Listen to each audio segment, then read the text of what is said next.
ചെറുപ്പം മുതലേ കേൾക്കുന്ന ഒരു കാര്യമാണ് ഇറച്ചും മീനും ഒപ്പം കഴിക്കരുത്, അല്ലെങ്കിൽ തൈരും മീനും ഒപ്പം കഴിക്കരുത് എന്നൊക്കെ പറഞ്ഞിട്ടുള്ളത്. അതൊക്കെ ശരിക്കും സത്യമാണ്.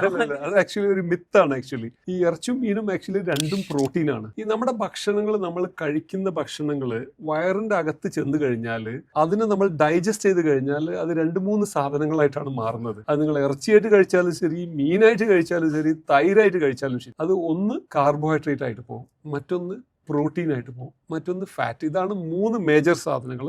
പിന്നെ ബാക്കിയുള്ളതൊക്കെ മിനറൽസ്, വൈറ്റമിൻസ്, അങ്ങനെ ആയിട്ട് പോകും. അപ്പം നമ്മൾ ഇത് ഒന്നിച്ച് കഴിച്ചാലും വേറെ വേറെ കഴിച്ചാലും നമ്മുടെ സ്റ്റൊമക്കിൽ എത്തിക്കഴിഞ്ഞാൽ ഇതെല്ലാം ഡൈജസ്റ്റ് ആയിട്ട് ഈ രീതിയിലാണ് മാറുക. നേരെ മറിച്ച് ഈ പല സാധനങ്ങൾ, ഈ പറഞ്ഞ തൈരും ലൈമും, അത് അല്ലെങ്കിൽ പാലും ലൈമും, അത് നമ്മൾ പുറത്ത് വെച്ച് മിക്സ് ചെയ്ത് കഴിഞ്ഞാൽ പാല് കേടുവരും. നേരെ മറിച്ച് അത് ഒന്നിച്ച് ഭക്ഷണമായി കഴിച്ചു കഴിഞ്ഞാൽ ഇതെല്ലാം ഒന്നിച്ച് വയറ്റിൽ ഡൈജസ്റ്റ് ചെയ്തിട്ട് ഈ 3 മേജർ ഫുഡായിട്ടാണ് അത് അബ്സോർബ് ചെയ്യുന്നത്. ഒന്ന് കാർബോഹൈഡ്രേറ്റ്, രണ്ടാമത്തെ പ്രോട്ടീൻ, മൂന്നാമത്തത് ഫാറ്റ്. ബാക്കിയുള്ളതൊക്കെ വൈറ്റമിൻസ് ആൻഡ് മിനറൽസ് ആണ്. അപ്പോൾ ഇത് നമ്മൾ പണ്ട് ചെറുപ്പം മുതലേ കേൾക്കുന്ന ഒരു മിത്താണ്. അതിൽ actually it is not scientific.